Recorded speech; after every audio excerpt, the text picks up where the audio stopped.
I married a 70-year-old Arab widow with the sole aim of seizing her inheritance, but on our first wedding night, I was stunned when she suddenly... Artem lay on the velvet sofa in a bedroom that was larger than his entire parental home in the Orenburg region.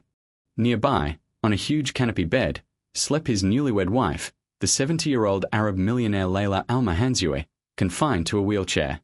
He had married her for the money, to save his family from debts, a simple deal. A sham marriage in exchange for the inheritance. Around midnight, he heard a rustle, not from the door, but from the bed. The blankets slowly slid off. Artem, pretending to sleep, watched through half-closed eyelids. The impossible happened. The paralyzed old woman sat up, lowered her legs to the floor, and stood. She walked to the door, turned the key twice, and returned to the center of the room, stopping right in front of the sofa. Her voice was completely different, not hoarse and weak, but clear, firm, full of authority. Artem, I know you're not asleep. At that moment, he realized the hunter here wasn't him. She removed not just her clothes, but the mask of helplessness she had worn for a whole year, and his life changed forever. But to understand how a 27-year-old guy from a dying village ended up as the husband of an Arab millionaire, we need to go back 4 years. Dear friends, I'd like to get to know those who are with me right now a bit better. If it's not too much trouble, please let me know where you're listening from. I'm curious to learn about my audience. Enjoy the listen. Dubai's airport greeted Artem with humid stuffiness that made his shirt stick to his back right at the plane's exit. In his pocket was a crumpled piece of paper with the address of an employment agency. One thought swirled in his head. Make money in time and return. His father hugged him briefly, man to man. At farewell, his mother teared up at the gate and his younger sister Oksana shoved a sausage sandwich into his hands so he wouldn't go hungry on the road. The house with its 20-acre plot, mortgaged at Russelka's bank for $2,800,000, hung over the family like a sword. After Mom's operation, cancer doesn't ask if you have money for treatment. Where to, boss? The Pakistani taxi driver smiled with gold teeth, eyeing the battered suitcase of the new passenger. Here's the address. Artem handed over the note, trying not to show his nervousness. Oh, Russian? Good, brother. Let's go. Came to work, huh? As a driver. Smart move. There's money here, but watch out, be quiet, keep your tongue behind your teeth, and you'll live. After a week of wandering through offices and document checks, Artem was brought to a villa on Palm Jumeirah Island. The 3-story palace in Arab style, with white walls and traditional patterns, looked like an illustration from a magazine for millionaires. At the entrance, he was met by the manager, a skinny Egyptian in a white suit. Madame Layla is waiting for you in the living room. Remember the rules. Don't look into her eyes without permission, speak only when asked, no familiarity. Layla Almahanzoui sat in a wheelchair by a huge window, gazing at the endless blue of the Persian Gulf. Grey hair peeked out from under an ivory silk hijab. Thin fingers with massive gold rings rested on the armrests. When she turned her head, Artem saw a face marked by age with aristocratic dignity, wrinkles accentuating sharp cheekbones, and brown eyes watching with piercing attention. Come closer. Her voice sounded hoarse, but there was a habit of command in it. What's your name? Artem Veretennikov. Madam. Where are you from?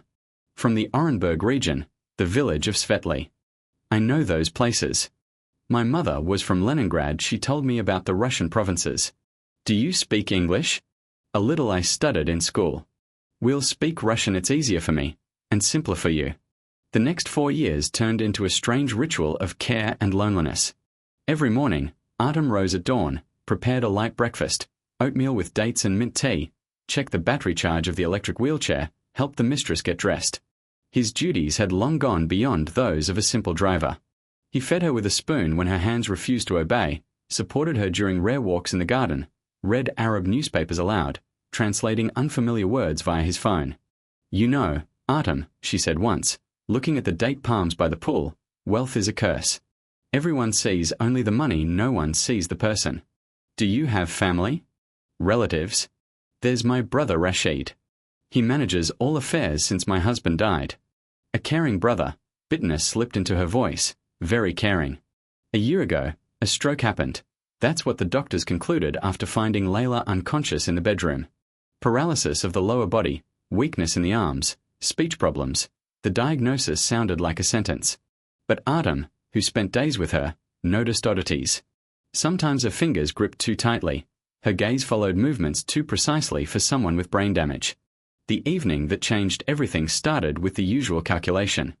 Artem sat on the terrace with a calculator, converting dirhams to rubles, subtracting expenses for food and sundries. The figure was dismal. Even saving almost his entire salary, he had barely scraped together 1,700,000. 4 months left until the end of the year, and a whole chasm to the cherished 2,800,000. His phone vibrated, a message from Oksana. "Bro, Dad's really bad, not sleeping at night, pacing the yard, staring at the house. He cried yesterday, first time I've seen it. The bank calls every day, threatening court. Mom's swallowing pills by the handful. Send what you can. Damn, damn, damn." Artem clenched the phone, feeling despair rising. Bad news from home, familiar voices made him flinch. At the glass door stood Rashid Almanhanzui, Layla's younger brother, whom the house simply called Mr. Rashid. At 55, he looked younger thanks to expensive grooming and a white kandura, but his eyes betrayed his true nature, cold, calculating, always telling something. "Good evening, Mr. Rashid. Just family matters. Family is important, especially when it's in trouble, right? Come with me, we need to talk." The office on the second floor sharply contrasted with Layla's light rooms. Dark redwood panels absorbed the light from the desk lamp, the thick smell of Arab incense mixed with cigar aroma, creating a stifling atmosphere. Rashid settled into a leather chair behind a massive desk, gesturing for Artem to remain standing. "For years you've worked for my sister. For years I've watched her become more and more attached to you. This is an unhealthy dependency. I'm just doing my job, Mr. Rashid. Of course, but you see, the situation has changed. My sister is ill, helpless, and her estate," he paused, "requires special management. Do you know how much this villa is worth?" "No, sir. $20 million. And that's just one house out of many. The companies of the late Colored, investments in European real estate, we are talking hundreds of millions. And all of it needs proper management." Rashid pulled out a folder, opened it in front of Artem. A contract in Arabic and English, familiar stamps. "Your work visa, your stay here, all depends on us. You work off the books, get most of your money in cash. If I decide to fire you," he tapped his finger on the document, "you'll have to pay compensation. $50,000. That's more than 4 million rubles. Exactly. Plus deportation, entry ban. Problems with the agency in Russia, they'll pursue you for years. And if some valuables from the house suddenly go missing, Dubai police are very harsh on thieves. I haven't stolen anything. Not yet. But who will believe a Russian guest worker against a respected Emirati family?" Artem felt his throat go dry. The trap had snapped shut. He hadn't even noticed when he fell into it. "What do you want?" Smart question. "My sister needs a husband, formally, for proper inheritance arrangements, for propriety. This is madness. This is business. $100,000 after the marriage registration. Another 100 when my sister's condition worsens terminally. Enough to cover all your family's debts and start a new life. And if I refuse? Then tomorrow morning you'll be fired for theft. Police, deportation, debts. Choose." Rashid leaned back in his chair, fingers on his belly. In the office's dim light, his figure resembled a spider patiently waiting for the victim's last twitch. "I need to think. Until morning. Keep in mind, this offer won't repeat." Artem left the office on wobbly legs. Night fell over Dubai, the lights of skyscrapers reflected in the dark water of the Gulf, creating an illusion of a second, upside-down city. He wandered the garden, past date palms, past the lit pool where Layla spent hours in silence during the day. In his room in the staff wing, he lay on the narrow bed, staring at the ceiling. Thoughts raced through his head with merciless clarity. Refuse, sign a death sentence for the whole family. Agree, sell himself, become an accomplice in a dirty game. But did he have a choice? Could a guy from a dying village stand against an Arab millionaire? He remembered his father, a strong man who, after the Safkors collapsed, never found himself in the new life his mother, who beat cancer at the cost of all family assets. Oksana, who dropped out of technical school to work in a store. They weren't guilty of being born in the wrong place at the wrong time. By dawn, the decision ripened on its own, bitter as wormwood. Artem got up, washed with cold water, and looked at himself in the cracked mirror over the sink. From the reflection stared a different person, one ready to don the mask of a hired husband to save his loved ones. This decision turned him from a victim of circumstances into a conscious participant in the deal, albeit a forced one. In the morning, Artem rose from bed feeling like a condemned soldier before a battle with no way back. At 7:30, after performing morning duties, breakfast for Layla, checking the wheelchair, medications, he knocked on Rashid's office door. "Come in." The host's voice sounded pleased, as if he knew the answer in advance. On the massive redwood desk lay 3 folders neatly fanned out. Rashid sat in his chair, fingers interlaced on his belly, looking at Artem with sated satisfaction. "Well, thought it over?" "I agree." The words sounded muffled, as if from underwater. "A sensible decision. Sit will formalize everything properly. The first document. A marriage contract in Arabic and English, black on white spelling out conditions. No claims to the wife's property, obligation to divorce on first demand, full confidentiality. The second. An agreement for payment of $100,000 after marriage registration, another upon the occurrence of certain circumstances, a phrasing that chilled like a grave. The third. An addendum to the employment contract with new duties as personal assistant to Madame Alma Hanzui. Sign here, here, and here." Rashid pointed with a gold pen to the spots for signatures, savoring each movement.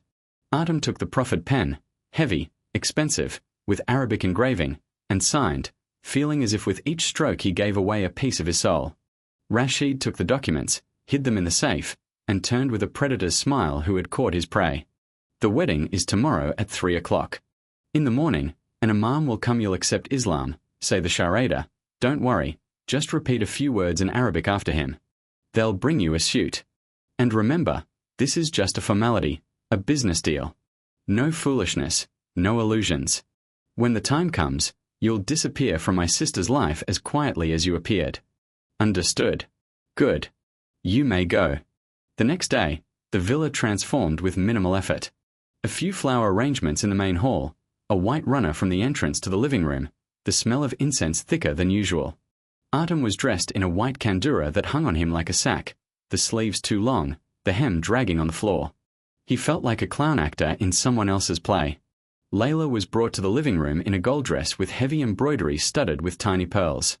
On her head, a hijab of the finest silk on her hands, bracelets tinkling with every movement. She sat in the wheelchair motionless, staring straight ahead, and only a slight tremor in her fingers betrayed her agitation. "Let's begin." Rashid nodded to the local imam, an elderly Arab with a bushy beard. The ceremony proceeded in Arabic, which Artem understood in fragments. The imam read something monotonously from the Quran. Witnesses, 2 lawyers in expensive suits, nodded at the right places. When it came to the words of consent, Artem repeated the phrases prompted to him, feeling their weight on his tongue. The morning charada had gone easier than he hadn't fully understood what he was getting into. "Now you are husband and wife before Allah," proclaimed the imam. No one applauded. Rashid approached, squeezed Artem's shoulder firmly, a gesture more like a warning than congratulations. "Welcome to the family, son-in-law. Remember your place." In the evening, when the guests had left and Rashid retired to his apartments in the other wing of the villa, Artem wheeled the chair into the master bedroom. The room stunned with its size. The canopy bed occupied the center, Persian rugs covered the marble floor, Arabic calligraphy adorned the walls. He had helped Layla prepare for bed hundreds of times, but now every movement came with difficulty. His hands trembled as he removed her jewelry. "Thank you," she said in Russian as he tucked her into bed, "and forgive me for all this." "Forgive for what?" He stopped, surprised. "For getting you dragged into this dirty game. I know why you agreed. I know about your family's loan, about your sick father. Rashid told me everything, with the sadist's relish. I had no choice. There's always a choice, Artem. You chose family. That says more about you than any words. For 4 years, you've been the only one who treated me like a person, not like a wallet on wheels." She extended her hand, a weak movement, but the touch held unexpected warmth. "Sleep well and don't be afraid.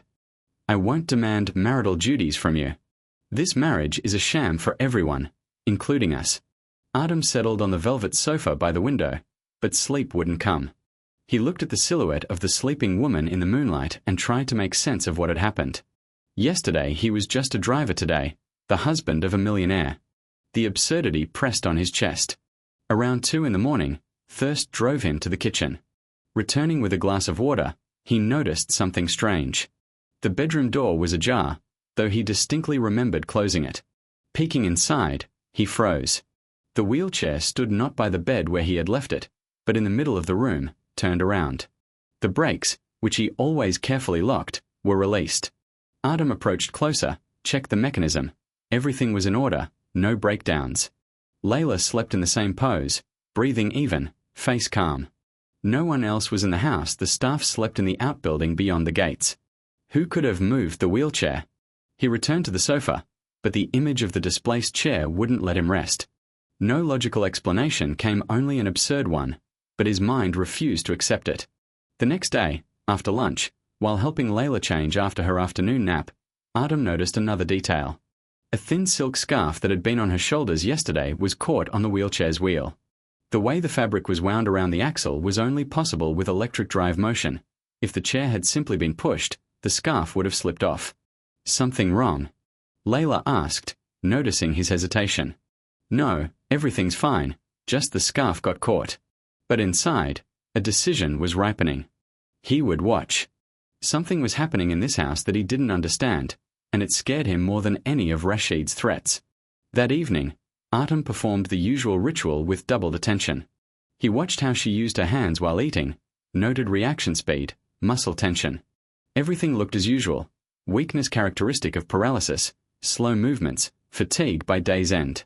After putting her to bed, he settled on the sofa but kept his eyes open, lying motionless, breathing evenly, imitating sleep. Time dragged slowly. 10, 11, midnight. And then he heard the quiet rustle of sheets. Through half-closed eyelids, he saw the impossible. Layla sat up in bed, throwing off the blanket with a light movement. Her hands moved confidently, without a trace of former weakness. She turned, lowered her legs to the floor, and stood, simply stood, without effort, without support, without the slightest sign of difficulty. Artem bit his tongue to avoid crying out. She walked to the door, gait even, back straight, movements full of hidden strength. She turned the key twice in the lock, checking its security, and returned to the center of the room, stopping right in front of the sofa. Artem, her voice sounded entirely different, not hoarse and weak, but clear, authoritative, with metallic notes. I know you're not asleep. You can open your eyes. He sat up, feeling his heart pounding. Before him stood a different woman, the same appearance, but the essence had changed. The infirmity was gone, replaced by dignity and strength. How? Why? Words wouldn't form sentences. Sit more comfortably, we need to talk. She pushed the wheelchair to the wall with one motion, as if it were an ordinary chair, and settled into an armchair by the window. Moonlight turned her grey hair to silver. 6 years ago, my husband Khalid died. He left me everything. Companies, real estate, investments. And at that moment, I realized a terrible thing. I stopped being a person to everyone around me. I turned into a walking safe, a source of money, an object for manipulation. Relatives, friends, employees, all looked at me and saw only numbers on bank accounts. But why pretend to be ill? To see true faces. A helpless person is litmus paper for those around.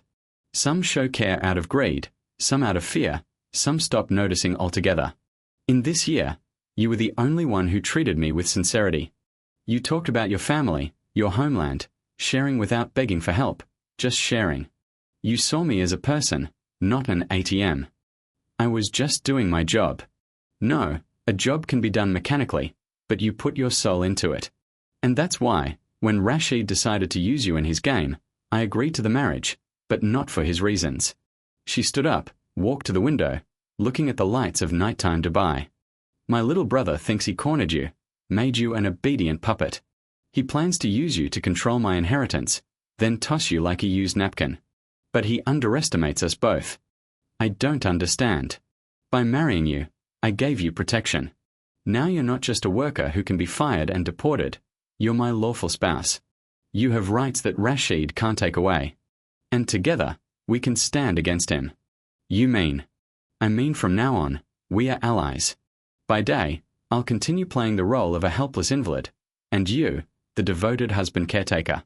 But at night, we'll plan how to stop my greedy brother. The following week turned into a strange spectacle. By day, Artem wheeled the chair around the garden, fed Layla with a spoon, maintained the appearance of normal life. Rashid visited often, made her sign documents, watched every gesture as her husband. But at night, when the villa sank into sleep, another life began. If I touch my necklace during a conversation with Rashid, it means he's lying, Layla explained, pacing the bedroom. If I start playing with my ring, you need to check what he's hiding in his office. Your task is to observe. Remember, look for documents. What kind? Any that mention my incapacity. He's surely preparing papers for court. And I need a copy of the real will, not the forgery he slips me. Artem learned to read her signs, understand hints, play his role. Sometimes, in moments of respite, they laughed at the absurdity of the situation. She cracked jokes in a mix of Russian and Arabic, recalled her mother's Leningrad childhood, talked about her late husband. You know, Khaled was a good man. We lived together for 40 years, and he never gave me reason to doubt his love. After his death, it was like floodgates opened, and all the filth poured out. Their strange alliance, born of coercion and deception, gradually turned into something real, not love, but trust and mutual respect. One morning, Rashid appeared earlier than usual, catching Artem cleaning in the living room. Get ready, we are going to the city. Business. But Madame Layla, the Filipina nurse who comes on Tuesdays, will sit with her. They just watch TV and sort pills anyway. Hurry. The whole way to the business center, Rashid was silent, only drumming his fingers on the leather seat. Artem felt the tension emanating from him in waves. The office on the 40th floor gleamed with glass and chrome. Rashid locked the door, pulled out a tablet, and turned the screen to Artem. I have 2 pieces of news. Bad and very bad. Let's start with the bad. On the screen appeared a video, grainy, black and white, but quite discernible. The main bedroom of the villa, shot from above. Layla lies in bed, Artem tucks in the blanket. Time passes, and she sits up, stands, and walks to the bathroom. The image jerks and cuts off. Interesting movie, right? Rashid put away the tablet. My dear sister turned out to be an excellent actress. A year fooling everyone's heads, pretending to be a cripple. I didn't know. Nonsense. You sleep in the same room, surely you noticed nothing? Anyway, not important. What's important is something else. With this recording, I can go to court and demand she be declared incompetent. A person who simulated paralysis for a year is clearly not in her right mind. And you, dear son-in-law, are an accomplice in this farce. Fraud, misleading, possibly an attempt to seize the property of a mentally ill person. UAE prisons are harsh on such. Artem was silent, clenching his fists, thoughts raced.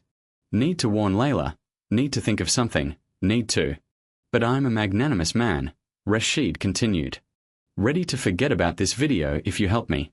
You see, my sister has become too attached to you, it interferes with my plans. So, you'll start gradually disappointing her. Be rude, forget medications, complain about fatigue. Make it so she wants to get rid of you herself. Then we'll quietly divorce you, you'll get your money and go home. Everyone happy, everyone square. Refuse. He pulled out the tablet again, opened another file. Photos of documents signed by Artem.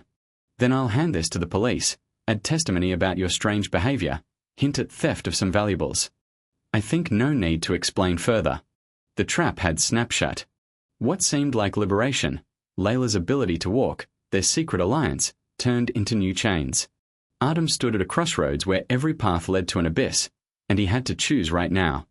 I have 2 hours. Artem's voice sounded hoarse, as if his throat was squeezed by invisible fingers. Exactly 2 hours to make the right decision. Don't make me wait.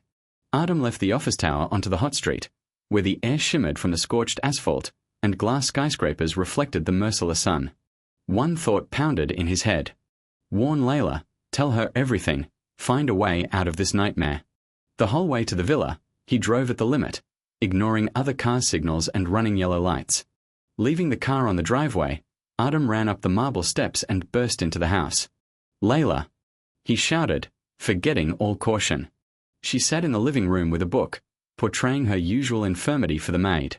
Seeing his face, Layla said something quietly to the girl in Arabic, and she hastily left. What happened? She asked as soon as they were alone. Rashid knows. He has video of you getting up and walking. Hidden camera in the bedroom. Artem spilled everything. Threats of court, accusations of fraud, the offer to betray her for $100,000. He handed her the envelope with documents that Rashid demanded he sign. Layla read the papers with such calm as if studying the morning newspaper, an ultimatum capable of destroying their lives. My little brother has always been too overconfident, she said, setting the documents aside.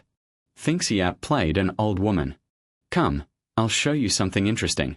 She stood up, the movement so natural after a year of pretense that Artem still couldn't get used to it, and approached a massive redwood cabinet. She pressed a hidden panel, and part of the wall slid aside silently, revealing a small niche with a monitor and recording device. My late husband colored was old school. He knew that in our world, you can't trust anyone. So he installed his own surveillance system, autonomous, independent of the main one.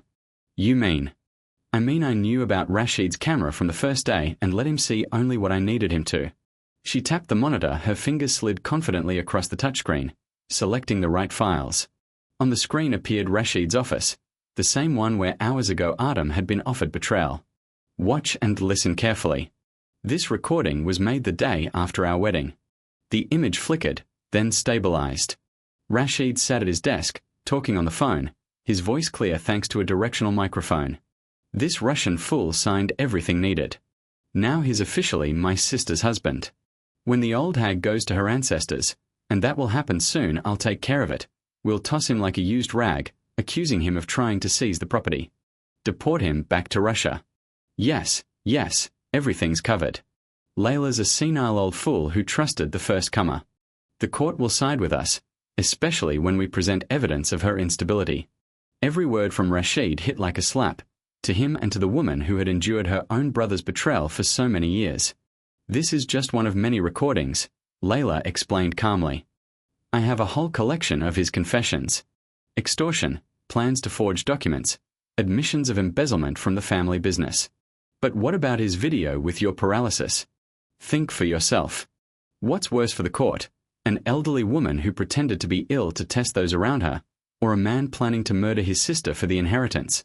She turned off the monitor and faced Artem, her eyes shining with determination. Time to end this spectacle. Call Rashid, say I want to urgently discuss the company's future.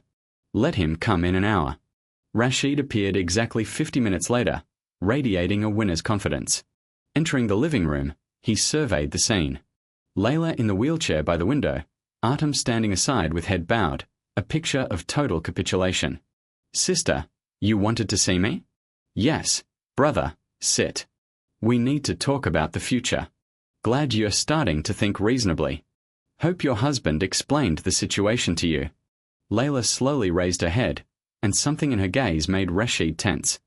Oh yes, Artem told me everything, absolutely everything. Her voice changed. The hoarseness, weakness, elderly tremor vanished.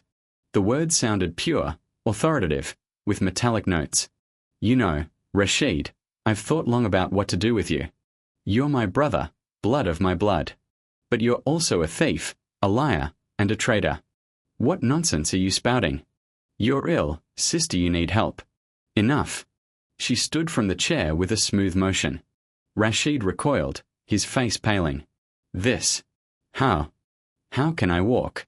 Very simply. I always could.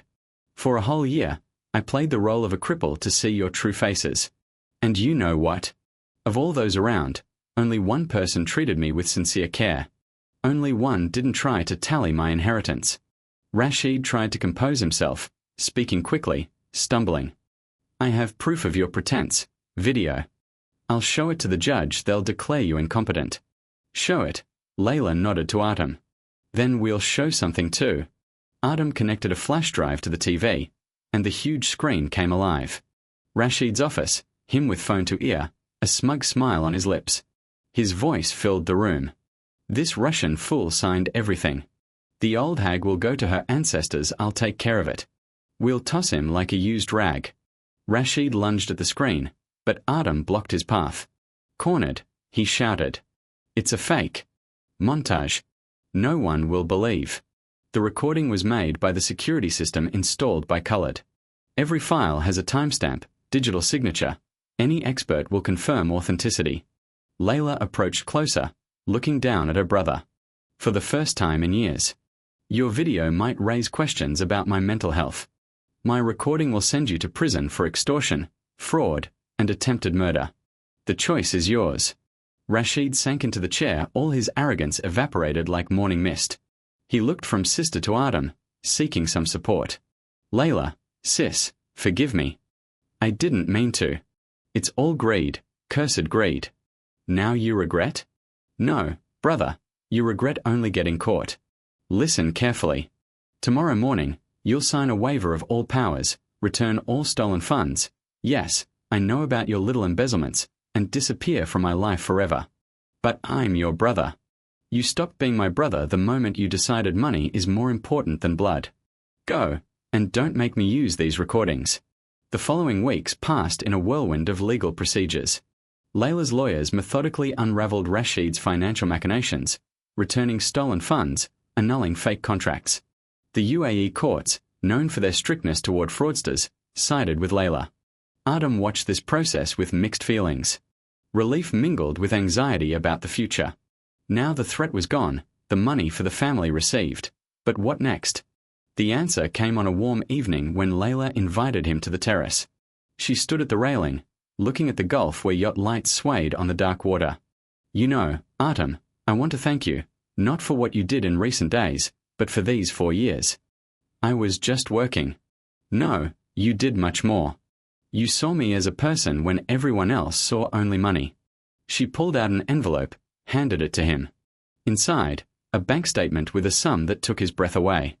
$300,000. 3 times more than promised. This is too much. This is fair. Your family will get the house, land, and a decent life. And you can start anew. So, we are divorcing? Layla was silent for a long time, gazing at the water. Then she turned, and Artem saw uncertainty in her eyes for the first time. By law, I can divorce us anytime. You fulfilled your part of the deal, I'm mine. But she took his hand, the touch warm, almost maternal. In this year, something happened I didn't expect. I grew attached to you, Artem, to your honesty, loyalty, your stories about the distant village where they're waiting for you. You restored my faith in people. Her cheeks flushed with a light blush, an amazing sight for a woman who had pretended helplessness for a year to expose traitors. I don't ask for love, I understand there are too many differences between us. But maybe you'll agree to stay, not for money, not out of debt, but because we're a good team. Artem looked at her, not as a rich widow or cunning businesswoman, but as a lonely woman afraid to be alone after victory over enemies. Something squeezed in his chest, not love, but deep tenderness and respect. You know, Layla, when you stood up that night and said you knew I was awake, the whole world flipped. But then I realized. Before me is an amazing person, strong, wise, fair. I'll stay, and not for the money. Her eyes moistened for the first time. He saw her tears. She pressed his hand to her cheek, whispering in Russian. Thank you, my dear.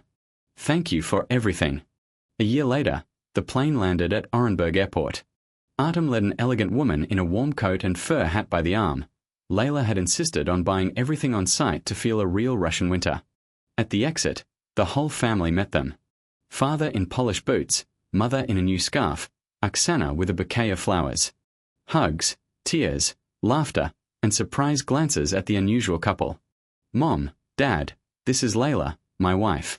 In the evening, at the set table where Russian pies neighbored Arab sweets brought by Layla, she charmed everyone. Told about her Leningrad mother, praised Mom's borscht, asked Dad about the land and harvests. When she spoke of plans to help Artem revive the local farm, invest in equipment and processing, Sergei Vasilievich's eyes sparkled like a boy's. We'll register everything in your name, she whispered to her husband later. Easier with documents, and more proper. It's your land, your people. The village of Svetly came alive. New equipment in the fields, a restored farm, a small milk processing plant. People couldn't believe their eyes. Youth stopped leaving for city's elders straightened their backs. Artem became director of the revived farm, torn between Russia and Dubai. But wherever he was, Layla was by his side, a wise advisor, faithful friend, loving wife. The story that began with blackmail and coercion ended in the triumph of sincerity over greed.